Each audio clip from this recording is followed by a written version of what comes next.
ಬಸವಲಿಂಗಾಯ ನಮಃ. ಓಂ ಶ್ರೀ ಗುರು ಬಸವಲಿಂಗಾಯ ನಮಃ. ಶಬ್ದದೊಳಗಣ ನಿಶಬ್ದದಂತೆ ಗುಹೇಶ್ವರ ನಿಮ್ಮ ಶರಣ ಸಂಬಂಧ ಎನ್ನುವಂತಹ ಅಲ್ಲಮ ಪ್ರಭುಗಳ ವಚನಗಳ ಸಾಲಿನೊಂದಿಗೆ ಇಂದಿನ ಕಾರ್ಯಕ್ರಮವನ್ನು ಆರಂಭಿಸುತ್ತಿದ್ದೇವೆ. ಹಾಗೆಯೇ ಶ್ರೀಯುತ ಈ ಕಾರ್ಯಕ್ರಮ ನಡೆಯಲು ಕಾರಣೀಭೂತರಾಗಿರುವಂತಹ ಶ್ರೀಯುತ ಅರುಣೋದಯ ದುದ್ಗಿ ಇವರು ಕೂಡ ವೇದಿಕೆಗೆ ಆಗಮಿಸಬೇಕು ಅಂತ ಅವರಲ್ಲಿ ವಿನಂತಿಸಿದಾಕ್ಷತೆಯನಲ್ಲಯ್ಯ ನೀನು ತನು ಕರಗದವರಲ್ಲಿ ಪುಷ್ಪವನಲ್ಲೆಯ್ಯ ನೀನು. ಮಹಿಳಾ ವೇದಿಕೆ ತಾಲೂಕು ಕರ್ನಾಟಕ ವಚನ ಸಾಹಿತ್ಯ ಪರಿಷತ್ತು ಹುಣಗುಂದ್ ಬಸವಾದಿ ಶಿವಶರಣರ ದಿವ್ಯ ಬೆಳಕಲ್ಲಿ ನಿರಂತರವಾಗಿ ಅವಿರತವಾಗಿ 37ನೆಯ ಮನೆ ಮನಗಳಿಗೆ ವಚನ ಸೌರಭ ಮಾಸಿಕ ಶರಣ ಚಿಂತನ ಕಾರ್ಯಕ್ರಮದ ಸ್ವಾಗತ ಕಾರ್ಯಕ್ರಮ. ಈ ಒಂದು ಸಮಾರಂಭದ ದಿವ್ಯ ಸಾನ್ನಿಧ್ಯವನ್ನು ವಹಿಸಿರುವಂಥ ಸಾಮಾಜಿಕ ಕಳಕಳಿ ಉಳ್ಳಂಥವರು, ಸದ್ದಿಲ್ಲದೆ ಸಾಮಾಜಿಕ ಕ್ರಾಂತಿಯನ್ನು ಮಾಡುತ್ತಿರುವ ಮಾತೃ ಹೃದಯಗಳೂ ಆಗಿರುವಂಥ ನಿಮ್ಮೆಲ್ಲರ ಪರಮ ಪೂಜ್ಯ ಶ್ರೀ ಮಣ್ ನಿರಂಜನ ಪ್ರಣವ ಸ್ವರೂಪಿ ಗುರುಮಾಂತ ಸ್ವಾಮಿಗಳನ್ನು ನಾನು ಭಕ್ತಿಪೂರ್ವಕವಾಗಿ ತಮ್ಮೆಲ್ಲರ ಪರವಾಗಿ ಉತ್ಪೂರ್ವಕವಾಗಿ ಸ್ವಾಗತವನ್ನು ಕೋರ್ತಾ. ಇವತ್ತು ಸಂಭ್ರಮದ ದಿನ. ಕಾರಣವಿಷ್ಟೇ, ನಮ್ಮ ಹುನಗುಂದದ ತಾಲೂಕಾ ಶರಣ ಸಾಹಿತ್ಯ ಪರಿಷತ್ತು, ಕದಳಿ ಮಹಿಳಾ ವೇದಿಕೆ ಹಾಗೂ ವಚನ ಸಾಹಿತ್ಯ ಪರಿಷತ್ತು ಹುನಗುಂದದ ಸದ್ಭಕ್ತರೊಟ್ಟಿಗೆ ಸಹಯೋಗದೊಂದಿಗೆ ಈ ಮನೆ ಮನಗಳಿಗೆ ವಚನ ಸೌರಭ ಎಂಬ ಕಾರ್ಯಕ್ರಮವನ್ನು 3ನೇ ವರ್ಷಕ್ಕೆ ಪಾದಾರ್ಪಣೆ ಮಾಡ್ತಾ ಇದೆ. ತುಂಬ ಸಂತೋಷದ ವಿಷಯ. ಈ ಒಂದು ಸಹಯೋಗ ನಾನು ಪ್ರಾಸ್ತಾವಿಕವಾಗಿ ಮಾತಾಡಬಾರ್ದು, ಯಾಕಂದ್ರೆ ಇಬ್ಬರು ಪೂಜ್ಯರು ಮಾತನಾಡಲಿದ್ದಾರೆ. ಮಾತಾಡುವುದು ಅನಿವಾರ್ಯ ಅಂತಕ್ಕಂಥ ಮಾತು ಹೇಳ್ತಾ ನಾನು 2 ಮಾತುಗಳನ್ನು ಮುಗಿಸ್ತೇನೆ. ಈ 3 ವರ್ಷಗಳ ಈ 36 ಮಾಸಿಕ ಚಿಂತನೆಗಳು ಏನಾಗ್ಯಾವಲ್ಲ, ಅವೆಲ್ಲೂ ಕೂಡ ಲ್ಯಾಂಡ್ಮಾರ್ಕ್. ಅಷ್ಟು ಚೆನ್ನಾಗಿ ಈ ಹುನಗುಂದದ ಸುತ್ತಮುತ್ತಲಿರುವ ಗ್ರಾಮದ ಎಲ್ಲರೂ ನಮ್ಮೆಲ್ಲರನ್ನ ಒಪ್ಪಿಕೊಂಡು ಈ ಕಾರ್ಯಕ್ರಮವನ್ನು ಸಾಂಗವಾಗಿ ಸಾಗಿಸಿಕೊಂಡು ಬರೋದು ನಿಜಕ್ಕೂ ಶ್ಲಾಘನೀಯ. ಇದಕ್ಕೆ ಕಾರಣ ಇಷ್ಟ, ನಮ್ಮೆಲ್ಲ ಭಕ್ತರದ್ದು ಒಂದೇ ಅಹವಾಲು, ನಮ್ಮ ಗುರುಮಾಂತಪ್ಪಗಳು ಬರಬೇಕು, ನಮ್ಮ ಪಾದ ಹಾಕಬೇಕು ಅಂತಕ್ಕಂಥ ಅಹವಾಲಿನೊಂದಿಗೆ ಈ ಕಾರ್ಯಕ್ರಮವನ್ನು ಒಪ್ಪಿಕೊಳ್ತಾರೆ ಅವರು. ಅಷ್ಟೇ ಪ್ರೀತಿಯಿಂದ ನಮ್ಮ ದೊಡ್ಡ ಅಪ್ಪಗಳು ನೆನಪಾಗ್ತದೆ ನನಗೆ. ಶಿವಾನುಭವ ಅಂತಂದ್ರೆ ಸಾಕ್ರಿ, ಕಾಟ ಮೇಲೆ ಮಲ್ಕೊಂಡಿದ್ರು, ನಡಿ ಅಂತಿದ್ರು. ಇವತ್ತು ನನಗೆ ಭಾಳ ಭಾಳ ಪಕ್ಕ ನೆನಪೈತಿ. ಪ್ರಭು ಸಣ್ಣಪ್ಪಗಳು ಕರಿ ಹೋಗು ನಡ. ಹಾಗಾಗಿ ಅವತ್ತಿನ ಎಲ್ಲವೂ ಕೂಡ ಚಾಚು ತಪ್ಪದೆ ಅನುಸರಿಸ್ಕೊಂಡು ಬರ್ತಾ ಇದ್ದವ್ರು ಯಾರು ಅಂತಂದ್ರೆ ನಮ್ಮ ಪರಮ ಪೂಜ್ಯರು, ಮಾತೃ ಹೃದಯಗಳಾಗಿರ್ತಕ್ಕಂಥ ಗುರುಮಾಂತಪ್ಪಗಳು. ಅವರ ಕೃಪಾ ಕಟಾಕ್ಷರದಿಂದ ಇವತ್ತಿನ ಈ ಕಾರ್ಯಕ್ರಮ 4ನೇ ವರ್ಷಕ್ಕೆ ಕಾಲಿಡ್ತಾ ಇರೋದು ನಿಜಕ್ಕೂ ಬಹಳ ಬಹಳ ಖುಷಿಯ ಸಂಗತಿ. ನೀನೊಲಿದರೆ ಕೊನರುವುದಯ್ಯ ಎನ್ನುವಂತೆ ನೀವೆಲ್ಲರೂ ಕೂಡ ಒಲಿದ್ರೆ ಈ ಕಾರ್ಯಕ್ರಮ ಬಸವಣ್ಣ ನಿಮ್ಮ ಮನೆಗೆ ಬರುವುದಂಥದ್ದಂತೂ ಗ್ಯಾರಂಟಿ. ಹಾಗಾಗಿ ಇನ್ನೂ ಈ ಕಾರ್ಯಕ್ರಮ ಅವಿರತವಾಗಿ ಬರಬೇಕು ಅಂತಂದ್ರೆ ನಿಮ್ಮ ಸಹಯೋಗ ನಮಗೆ ಅತ್ಯಮೂಲ್ಯವಾಗಿರ್ತಕ್ಕಂಥದ್ದು. ನಮ್ಮ ಹದಿಮನಿಸರು ಹೇಳ್ತಿರ್ತಾರೆ, ನಿಮ್ದೇನು ಬೇಡ್ರಿ, 2 ಕೆಲಸಕ್ಕೆ ತುಣುಕಾದ್ರೆ ಸಾಕು, ಆಮೇಲೆ 2 ಪತ್ರಿ 1 ಹಾರ ಆದ್ರೆ ಸಾಕು, ನಾವು ಕಾರ್ಯಕ್ರಮ ಮಾಡ್ತೀವಿ ಅಂಥೇಳಿ. ಹಾಗಾಗಿ ಆ ಕಾರ್ಯಕ್ರಮ ಹಾಗೆ ಸಾಂಗವಾಗಿ ಭಾಳ ಹೃನ್ಮನದಿಂದ ಬರ್ತಾ ಇದೆ. ಇವತ್ತು ಕೂಡ ಈ ಕಾರ್ಯಕ್ರಮ ಇಲ್ಲೇನು ಜರುಗ್ತಾ ಇದೆಯಲ್ಲ, ಹಿಂದೆ 10 ವರ್ಷದಿಂದ ಕ್ಷಮಿಸಬೇಕು, 2 ವರ್ಷದಿಂದ ಹಳೆ ಮನೆಯಾಗ ಮಾಡ್ರಿ ಅಂತೇಳಿ ಆ ದಂಪತಿಗಳು ನಾವು ಬೇಡ್ಕೋತಿದ್ವಿ. ಇಲ್ರಿ ಮಾಡಿದ್ರೆ ಹೊಸ ಮನ್ಯಾಗ ಮಾಡೋದು, ಅದು ಮೇಲೆ ಆಟದಾಗ ಮಾಡೋದು ಅಂತ ಹೇಳಿದ್ರು. ಅದು ಪೂರೈಸೈತಿ. ನನಗೆ ಅನಿಸ್ತೈತಿ ಇವತ್ತು ಈ ಮನೆ ಓಪನಿಂಗ್ ಆತಂತ ನಾ ಅಂತೀನಿ. ಗುರು ಬಸವಲಿಂಗಾಯ ನಮಃ. ಓಂ ಶ್ರೀ ಗುರು ಬಸವಲಿಂಗಾಯ ನಮಃ. ಓಂ ಶ್ರೀ ಗುರು ಬಸವಲಿಂಗಾಯ ನಮಃ. ನನಗೆ ಕೊಟ್ಟಿರ್ತಕ್ಕಂಥ ವಿಷಯ ವಚನಗಳಲ್ಲಿ ಕಾಯಕ ನಿಷ್ಠೆ ಅಂತಕ್ಕಂಥ. ಕಾಯಕ ಈ ನೆಲದಲ್ಲಿ ಅವಿರತವಾಗಿ ಬಂದಿರತಕ್ಕಂಥದ್ದು. ಅದಕ್ಕೆ ಮೂಲವಾಗಿ ಜನಪದ ಸಾಹಿತ್ಯದ 2 ಸಾಲುಗಳನ್ನು ಆರಂಭಿಸಿ ಮುಂದುವರಿಸೋದಾದರೆ, ಜನಪದ ತಾಯಿ ಹಾಡುವ 2 ಸಾಲು. ಬೆಳಗಾಗಿ ನಾನೆದ್ದು ಯಾರ್ಯಾರ ನೆನೆಯಲಿ, ಬೆಳಗಾಗಿ ನಾನೆದ್ದು ಯಾರ್ಯಾರ ನೆನೆಯಲಿ, ಎಳ್ಳು ಜೀರಿಗೆ ಬೆಳೆಯೋಳ, ಎಳ್ಳು ಜೀರಿಗೆ ಬೆಳೆಯೋಳ ಭೂಮ್ತಾಯ, ಎದ್ದೊಂದು ಗಳಿಗೆ ನೆನದೇನ. ಎಳ್ಳು ಜೀರಿಗೆ ಬೆಳೆಯೋಳ ಭೂಮ್ತಾಯಿ, ಎದ್ದೊಂದು ಗಳಿಗೆ ನೆನದೇನ. ನಮ್ಮ ಜನಪದರು ಗುರುವನ್ನ, ಲಿಂಗ ಜಂಗಮವನ್ನ ಬಿಟ್ಟು, ತಂದೆ ತಾಯಿಗಳನ್ನು ಬಿಟ್ಟು, ಎಲ್ಲರನ್ನು ಬಿಟ್ಟು ನೆನೆದದ್ದು ಯಾರನ್ನ ನೆನಿತೀನಿ ಅಂತ ಹೇಳ್ತಾರಂದ್ರೆ ಈ ಭೂಮಿ ತಾಯಿಯನ್ನು. ಭೂಮಿ ತಾಯಿಯ ಮಕ್ಕಳಾಗಿರ್ತಕ್ಕಂಥ ನಮ್ಮ ಜನಪದರು ಮುಖ್ಯವಾಗಿ ಕಾಯಕ ಯೋಗಿಗಳು. ಭಾರತ ಕೃಷಿ ಪ್ರಧಾನವಾಗಿರ್ತಕ್ಕಂಥ ದೇಶ. ಭಾರತ ಮಾತ್ರವಲ್ಲದೆ, ಕರ್ನಾಟಕ ಮಾತ್ರವಲ್ಲದೆ, ಈ ನಮ್ಮ ಹುನಗುಂದ, ಇದನ್ನು ಪಟ್ಟಣ ಅನ್ನೋದಕ್ಕಿಂತ ದೊಡ್ಡ ಹಳ್ಳಿ ಅಂತ ನಾನು ಕರಿತೇನೆ. ಇದು ಸಹಜ ಕೂಡ. ಯಾಕಂದ್ರೆ ನಾವು ಚಿಕ್ಕವರಿದ್ದಾಗ ಈ ಊರಿನಲ್ಲಿ ಬಹುಶಃ 3 ಗಂಟೆ 4 ಗಂಟೆಗೆ ಎತ್ತಿಗೆ ಕೊಳ್ಳ ಕಟ್ಕೊಂಡು ಹೊಲಕ್ಕೆ ಹೋಗೋದನ್ನ ನಾವು ನೋಡಿದ್ದೇವೆ. ಅಂದ್ರೆ ಈ ಕಾಯಕ 12ನೇ ಶತಮಾನದನ್ನ ಉದಾಹರಣೆ ಕೊಡೋದಕ್ಕಿಂತ ನಾವು ನಮ್ಮೂರಿಂದೇ ಕೊಟ್ರೆ ಬಹುದೊಡ್ಡ ಉದಾಹರಣೆ ಆಗುತ್ತೆ ಅಂತ ನಾನು ಅನ್ಕೊಳ್ತಾ ಇದ್ದೆ. ಕಾಯಕ ಪ್ರಧಾನವಾಗಿರ್ತಕ್ಕಂಥ, ಈಗಲೂ ಕೃಷಿಯನ್ನೇ ಉಸಿರಾಡತಕ್ಕಂಥ ತಾಲೂಕುಗಳಲ್ಲಿ ಬಹುಶಃ ಹುನಗುಂದ ಮುಂಚೂಣಿಯಲ್ಲಿ ನಿಲ್ಲುತ್ತೆ ಅನ್ನೋದು ನನ್ನ ಭಾವ. ಇಂತಹ ನಾಡಿನಲ್ಲಿ ಇನ್ನೊಂದು ಕಾಯಕಕ್ಕೆ ಉದಾಹರಣೆ ಕೊಡೋದಾದ್ರೆ ಇವತ್ತಿನ ಈ ಕಾರ್ಯಕ್ರಮ. SN ಹಾದಿಮನಿಯವರು ಏನು 37ನೇ ಕಾರ್ಯಕ್ರಮವನ್ನ ನಡೆಸ್ತಾ ಬಂದಿದ್ದಾರೆ. ಕಾಯಕಕ್ಕೆ ಬಹುದೊಡ್ಡ ಉದಾಹರಣೆ. ಯಾಕಂದ್ರೆ ಇಲ್ಲಿ ಭಕ್ತಿ ಇದೆ, ಪ್ರಾಮಾಣಿಕತೆ ಇದೆ, ನಿಷ್ಠೆ ಇದೆ, ಯಾವುದೇ ಪ್ರತಿಫಲವನ್ನ ಬಯಸದ ಕಾರ್ಯ ನಡೀತಾ ಇದೆ. ಇದಕ್ಕಿಂತ ದೊಡ್ಡ ವ್ಯಾಖ್ಯಾನ ಬೇಕಾಗಿಲ್ಲ. ಯಾಕಂದ್ರೆ ಕಾಯಕ ಅಂದ್ರೆ ಅದೇ, ಪ್ರತಿಫಲವನ್ನ ಬಯಸದೆ ಪ್ರಾಮಾಣಿಕತೆಯ ಲೇಪನವನ್ನು ಕೊಟ್ಟು ನಿಷ್ಠೆಯಿಂದ ಮಾಡುವಂಥದ್ದೇ ನಿಜವಾದ ಕಾಯಕ. ಆ ಕಾಯಕವನ್ನ ಆದಿಮನಿ ಸರ್ ನಡೆಸ್ಕೊಂಡು ಬರ್ತಾ ಇದ್ದಾರೆ. ಅದಕ್ಕೆ ಕಾರಣರಾದವರು ಇದುವರೆಗೆ ನಡೀತಕ್ಕಂಥ 36 ಶರಣ ದಂಪತಿಗಳ ಜೊತೆಗೆ ಇವತ್ತು 37ನೇ ಕಾರ್ಯಕ್ರಮಕ್ಕೆ ಸಾಕ್ಷಿಯಾಗಿರ್ತಕ್ಕಂಥ ಅರುಣೋದಯ ದುದ್ಗೆ ಹಾಗೂ ಶಿವಗಂಗಾ ರಂಜನಿಗೆ ಮೇಡಮ್ ಅವರ, ಇವರು ಕೂಡ ಕಾಯಕಕ್ಕೆ ಒಂದು ಕಾರಣವಾಗ್ತಾ ಇದ್ದಾರೆ. ಶ್ರೀ ಗುರು ಬಸವಲಿಂಗಾಯ ನಮಃ. ಓಂ ಶ್ರೀ ಗುರು ಬಸವಲಿಂಗಾಯ ನಮಃ. ಓಂ ಶ್ರೀ ಗುರು ಬಸವಲಿಂಗಾಯ. ತಾಲೂಕಾ ಶರಣ ಸಾಹಿತ್ಯ ಪರಿಷತ್ತು, ಕದಳಿ ಮಹಿಳಾ ವೇದಿಕೆ, ತಾಲೂಕಾ ಕರ್ನಾಟಕ ವಚನ ಸಾಹಿತ್ಯ ಪರಿಷತ್ತು, ಈ 3 ಪರಿಷತ್ತುಗಳ ಸಹಯೋಗದಲ್ಲಿ ನಡೆಯುತ್ತಿರುವ 37ನೇ ಮನೆ ಮನಗಳಿಗೆ ವಚನ ಸೌರಭ ಮಾಸಿಕ ಶರಣ ಚಿಂತನ ಕಾರ್ಯಕ್ರಮಕ್ಕೆ ಆಗಮಿಸಿ ಇವತ್ತಿನ ವೇದಿಕೆಯ ದಿವ್ಯ ಸಾನ್ನಿಧ್ಯವನ್ನು ಮತ್ತು ಸಮ್ಮುಖವನ್ನು ವಹಿಸಿಕೊಂಡಂಥ, ಅಧ್ಯಕ್ಷತೆಯನ್ನು ವಹಿಸಿಕೊಂಡಂಥ ಹಾಗೂ ಮುಖ್ಯ ಅತಿಥಿಗಳಾಗಿ ಆಗಮಿಸಿದಂಥ, ಅನುಭವವನ್ನು ನೀಡಿದಂಥ ಉಪಸ್ಥಿತರಿರುವ ಎಲ್ಲ ಮಹನೀಯರಿಗೆ, ಪೂಜ್ಯರಿಗೆ ನನ್ನ ಭಕ್ತಿಪೂರ್ವಕ ಶರಣೆಂದು ಈ ಕಾರ್ಯಕ್ರಮಕ್ಕೆ ನಮ್ಮ ಕುಟುಂಬದ ಪರವಾಗಿ ತಾವೆಲ್ಲ ಆಗಮಿಸಿದ್ದಕ್ಕೆ ತಮಗೆಲ್ಲರಿಗೂ ಶರಣೆಂದು, ಪತ್ರಿಕಾ ಮಾಧ್ಯಮದವರಿಗೂ ಶರಣೆಂದು, ಇವತ್ತಿನ ಈ ಕಾರ್ಯಕ್ರಮ ಬಹಳ ವಿಶೇಷ ಅನಿಸುತ್ತೆ. ಯಾಕಂದ್ರೆ 3 ವರ್ಷ ಮುಗಿದು 4ನೇ ವರ್ಷ ಚಲೋ ಅಂದ್ರೆ ಇದು ನಮ್ಮದು ಒಂದು ಅದೃಷ್ಟ ಅಂತ ಅನ್ಕೋಬಹುದು. ನಮ್ಮ ಪೂಜ್ಯರು ಇದೇ ಮಾರ್ಚ್ 30ನೇ ತಾರೀಕು ನಮ್ಮ ಮನೆಯ ಪ್ರಾರಂಭೋತ್ಸವ ಇತ್ತು. ಆ ಪ್ರಾರಂಭೋತ್ಸವದಲ್ಲಿ ನಮ್ಮ ಅಪ್ಪಗಳು ಪಾದಾರ್ಪಣೆ ಮಾಡಿ ನಮ್ಮ ಮನೆಯ ಒಂದು ಏಳಿಗೆಯನ್ನು ಹೆಚ್ಚು ಹಾರೈಸಿ ಅವರು ಆಶೀರ್ವಾದ ಮಾಡಿದರು. ಅವತ್ತಿನ ದಿವಸ ನಮ್ಮ ಹಾದಿಮನಿ ಗುರುಗಳು ಮತ್ತು ನಮ್ಮ ಮಾಲಗತ್ತಿ ಮಠಸರು ಇಲ್ಲಿ ಮೇಲ್ಗಡೆ ಎಲ್ಲ ಬಂದು ನೋಡಿ, ಅರುಣರ 2 ವರ್ಷ ಆಗಿತ್ತು ನಿಮ್ಗೆ ಹೇಳಕತ್ತಿ, ನಾವು ಒಟ್ಟ ಮಾಡಿದ್ದಿಲ್ಲ, ಅದಕ್ಕೆ ಈ ಸರ ಒಟ್ಟು ಇಲ್ಲಿ ಕಾರ್ಯಕ್ರಮ ಮಾಡೋಣ ಅಂದರು. ಯಾಕಂದ್ರೆ 2 ವರ್ಷ ಮಾಡಿದಾಗ ಕೂಡ ನಮ್ಮದು ಹಳೆ ಮನೆ ಇತ್ತು. ಒಂದು ನಿರ್ಣಯ ದಿನ ನಾವು ಬಾಡಿಗೆ ಮನೆಗೆ ಹೋಗಿದ್ವಿ ಆ ಟೈಮ್ನೊಳಗೆ, ಹೀಗಾಗಿ ಮಾಡೋದಾಗಿದ್ದಿಲ್ಲ.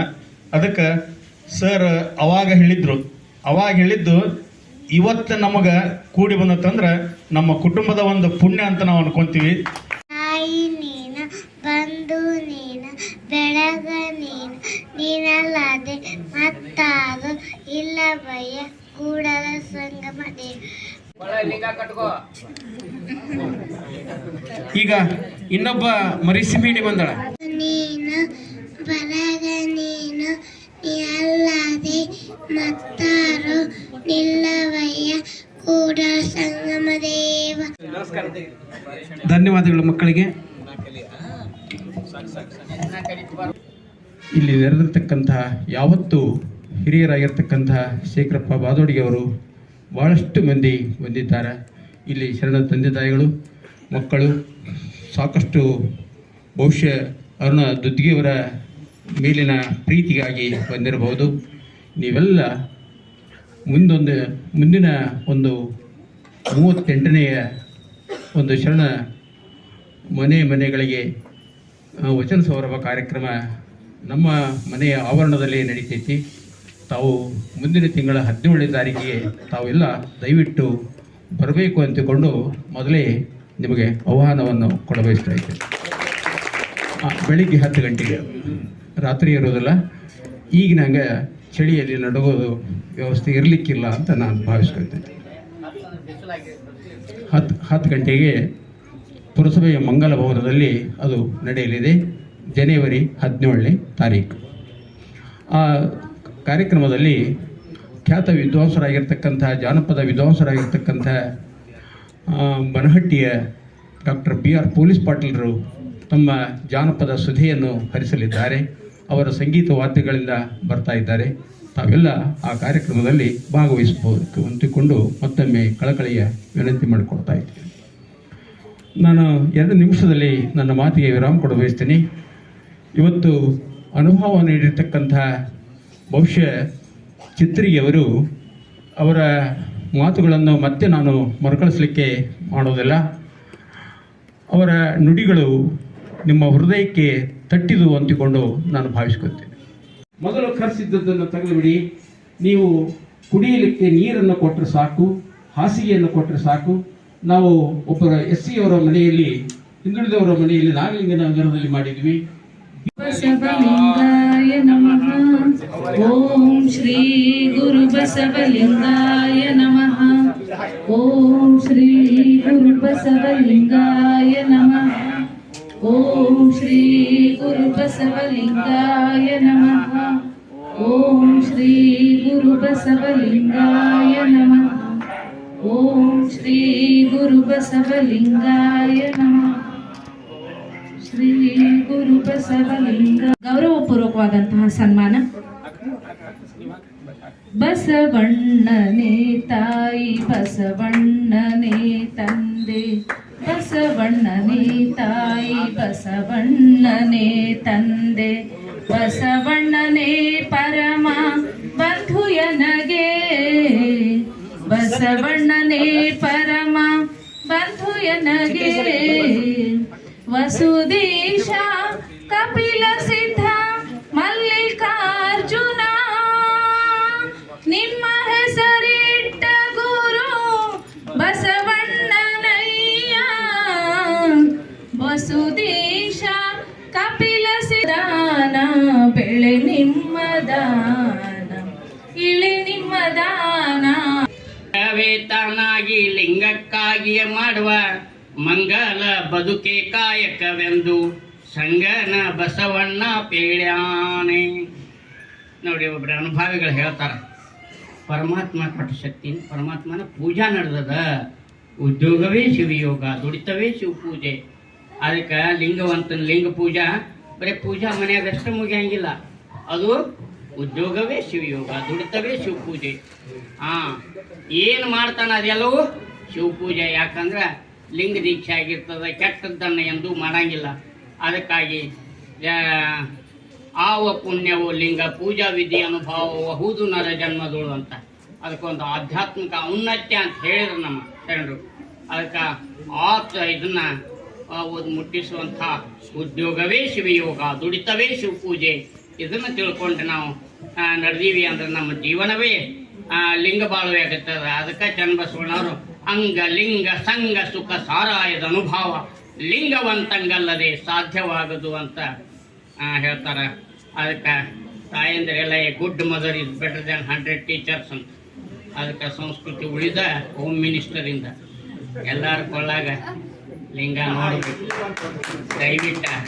ಅದಕ್ಕೆ ಹ್ಞೂನ್ರಿ, ಅದಕ್ಕೆ ಚೆಕ್ ಮಾಡೋದು ಬೇಡ, ಮನವರಿಯದ ಕಳ್ಳತನವಿಲ್ಲ ಅಂತ. ಅದಕ್ಕೆ ದಯವಿಟ್ಟು ವಿನಂತಿ ಮಾಡ್ಕೋತೀವಿ, ಕೊಳ್ಳಾಗ ಲಿಂಗ ಇರಲಿ. ನೀವು ಪೂಜೆ ಮಾಡ್ಕೊಳಿಕ ಬಿಡುವಾರ ಯಾಕೆ ನಿಮ್ಮ ಜಳಕದ ಜೋಡಿ ಜಳಕ ಹಾಕತ್ತೆ ಒಂದು, ನಿಮ್ಮ ಪ್ರಸಾದ ಜೋಡಿ ಪ್ರಸಾದ ನೀವು ಮರ್ತರು ಇಲ್ಲೇ ಕಸ್ಕೋತಾನ. ಅದಕ್ಕೆ ಎಲ್ಲರೂ ದಯವಿಟ್ಟ ಧರ್ಮೋ ರಕ್ಷತಿ ರಕ್ಷಿತ. ನಾವು ಧರ್ಮವನ್ನು ಆಚರಣೆ ಮಾಡಿದೀವಿ ಅಂದ್ರೆ ಆ ಧರ್ಮ ಉಳಿತದ. ಇರಲಿಲ್ಲ ಅಂದ್ರೆ ಹಿಂಗೆ ನೋಡಿ, ಹಿಂಗೆ ಅನುಭಾವಿಗಳ ಜೊತೆಗೆ ಇದು ಈ ಸತ್ಸಂಗ ಭಾಳ ಉನ್ನತ ಮಟ್ಟಕ್ಕೆ ಒಯ್ತದ. It is not time wasted, it is invested. ಅದಕ್ಕೆ ಭಾಳ ಒಳ್ಳೆ ನಾನು ರುದ್ರಾಕ್ಷ ಹಾಕೊಳ್ಳೋದು, ಇದನ್ನು ಮಾಡೋದು, ಪೇಟ ಸುತ್ತೋದು ತಡ ಆಕತ್ತ ತಾವು ದಯ ಮಾಡಿಸ್ರು ಬುದ್ಧಿ ಅಂತಂದೆ. ಇಲ್ರಿ, ಮಹಾಮನಿ ಕಾರ್ಯಕ್ರಮಕ್ಕೆ ಹೋಗೋಣ ಅಂತೇಳಿ ಆದವರು ನಮಗೂ ಹಿಂಗೆ ಇದನ್ನ ಅನುಭವ ಮಾಡೋದು ಬರೋದು ಅಂದ್ರೆ ನಮಗೂ ಆನಂದ. ಅದಕ್ಕೆ ಪಟ್ನ ಕೆಳಗೆ ವಾಕಿಂಗ್ ಮಾಡ್ಲಾತಿದ್ದೀವಿ, ಕೆಳಗೆ ಇಳಿದು ಬಂದು ಬೇಗನೆ ಬಂದೀವಿ. ನೋಡ್ರಿ ನಮ್ಮ ಚಿತ್ತರಿಗೆ ಸರ್ ಎಷ್ಟು ಒಳ್ಳೆಯ ಅನುಭವ ಮಾಡಿ. ನಮ್ಮ ಅರುಣೋದಯ ದುದ್ಗಿ ಶರಣರು ಶಿವಗಂಗಮ್ಮರು ಈ ಮನೆ ಕಟ್ಸಿದ ಮೇಲೆ ಇದನ್ನ ಯಾರು ಹಾಕಿರಂಗೆ ಇಲ್ಲ ತಗಡಿದನ್ನು. ಅವ್ರು ಯಾಕೆ ಹಾಕ್ಸ್ಯಾರ ಅಂದ್ರೆ ಮಹಾಮನೆ ಮಾಡಕ್ಕಂತ ಹಾಕ್ಸ್ಯಾರ. ಇದನ್ನ ಇಲ್ಲಿ ಬಂದು ನೋಡಿದ್ವಿ, ಜಾಗ ನೋಡಿದ್ವಿ, ಸರ್ ಮಹಾಮನೆ ಮಾಡಕ್ ಬೆಸ್ಟ್ ಐತೆ ನೋಡ್ರಿ ಅಂತ ಬುದ್ಧಿ ಮಾಡೋಣ್ರಿ ಅಂತ ಅವತ್ತು ಉದ್ಘಾಟನೆ ಬಂದಾಗ ಇದು ಮಹಾಮನೆ ಮಾಡ್ಲಿಕ್ಕಾಗಿನೇ ಮಾಡಿದಂಥ ಒಂದು ಜಾಗ ಇದು. ಶಿವಾನುಭವ ಮಾಡ್ಲಿಕ್ಕಾಗಿನೇ ಮಾಡ್ತಕ್ಕಂಥ ಜಾಗ ಇದು. ಭಕ್ತರ ಮನೆಗಳೆಲ್ಲ ಮಠಗಳಯ್ಯ. ಇಷ್ಟು ಜನ 100 ಜನ ಒಂದು ಮನೆಗೆ ಕುಂಡಿರ್ತಾರೆ ಅಂದ್ರೆ ಇಷ್ಟೊಂದು ಮಠದ ಅಂಗಳ ಇದ್ದಂಗೆ. ಅದಕ್ಕಾಗಿ 100 ಜನ ಇನ್ನೂ ಒಂದು 50 ಜನ ಕುಂಡಿರ್ತಾರೆ. ಹಿಂಗೆ ಕುಂದ್ರೆ 150 ಜನ ಆರಾಮಾಗಿ ಕುಂಡಿರ್ತಾರೆ ಇದ್ರ ಮ್ಯಾಗ. ಹಂಗೆ ಭಕ್ತರ ಮನೆಗಳೇ ಮಠಗಳಯ್ಯ ಅಂತ ಬಸವಣ್ಣವ್ರು ಏನು ಹೇಳ್ಯಾರ. ಮಠದಲ್ಲಿ ಏನು ನಡಿತೈತಿ? ಶಿವಾನುಭವ ನಡಿತೈತಿ. ಮಠದಲ್ಲಿ ಏನು ನಡೀತೈತಿ? ಲಿಂಗ ಪೂಜೆ ನಡೀತೈತಿ. ಆ ಮಠದಲ್ಲಿ ನಡೆದ ದಾಸೋಹ ನಡೀತೈತಿ. ಅದೆಲ್ಲವೂ ಭಕ್ತರ ಮನೆಗಳಲ್ಲಿ ನಡೀತದೆ. ಮಠನೇ ಭಕ್ತರ ಮನೆಯೇ ಮಠ. ಅದಕ್ಕಾಗಿ ಈ ಮನೆಯಲ್ಲಿ ಇವತ್ತು ಶಿವಾನುಭವ ಚಿಂತನೆ ಎಷ್ಟು ಆಳವಾಗಿ ನಡೀತಂತಂದ್ರೆ ಎಲ್ಲರ ಮನಸ್ಸಿನಲ್ಲಿ ಆ ಚಿಂತನೆ ಕಾಯಕ ಮಾಡ್ಬೇಕಪ್ಪ. ತಿರುಳೇನು?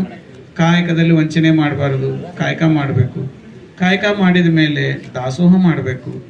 ದಾಸೋಹ ಮಾಡ್ದಂಗೆ ಇರಬಾರ್ದು. ದಾಸೋಹ ಮಾಡಲಿಲ್ಲ ಅಂದ್ರೆ ಕಾಯಕ ಅಪೂರ್ಣ ಆಕತಿ ಅನ್ನುವಂಥ ಭಾವ ಎಲ್ಲರಿಗೂ ಮೂಡ್ತು. ಇಷ್ಟು ಮೂಡಿದ್ರೆ ಸಾಕು, ಅದು ಫಲ ಸಿಕ್ಕಂಗ. ಅದಕ್ಕಾಗಿ ಇವತ್ತು ಯಾರೋ ಹೇಳಿದ್ರು, ಶರಣರು ಯಾರೋ ಒಬ್ರು, ಗಂಡನ ಬೈಕೋ ಅಂತ ಅಡಿಗೆ ಮಾಡಿದ್ರೆ ಅದು ಪ್ರಸಾದ ಆಗಂಗಿಲ್ಲ, ಕಾಯಕ ಆಗಂಗಿಲ್ಲ ಅಂದ್ರು. ಅದಕ್ಕೆ ಹೆಂಡತಿನ ಬೈಕೋ ಅಂತ ಹೋಗಿ ಅಂಗಡಿಯಾಗ ಕೆಲಸ ಮಾಡಿದ್ನಂತಂದ್ರೆ ಅದು ಕಾಯಕ ಆಗಂಗಿಲ್ಲ.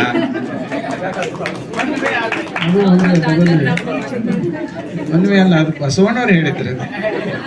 ಅದಕ್ಕೆ ಹೆಂಡತಿನ ಬೈಕು ಅಂತ ಹೋಗೋದು, ಹೊಲಕ್ಕೆ ಹೋಗೋದು ಹೆಂಡತಿನ ಬೇಕು ಯಾರು ಏನು ಮಾಡೋದು ಹೆಂಡತಿನ ಬೇಕು ಅಂತ ಹೋಗೋದು. ಹಂಗೆ ಮತ್ತು ಅವ ಮಾಡಿದ್ದೇನು ಕಾಯಕಾಕತ್ತೀನಿ, ಅದು ಆಗಂಗಿಲ್ಲ. ಅದಕ್ಕಾಗಿ ಸಮಸಮ ಅಂದಾರ ಶರಣರು. ಏನಂದರೆ ಸಮಸಮ, ಹೆಣ್ಣು ಮಕ್ಕಳು ಗಂಡು ಮಕ್ಕಳು ಸಮವಾಗಿರ್ಬೇಕು. ಅದಕ್ಕೆ ಇದನ್ನು ಬಸವಣ್ಣವ್ರು ನಮಗೆ ಕಲಿಸ್ಕೊಟ್ಟಾರ.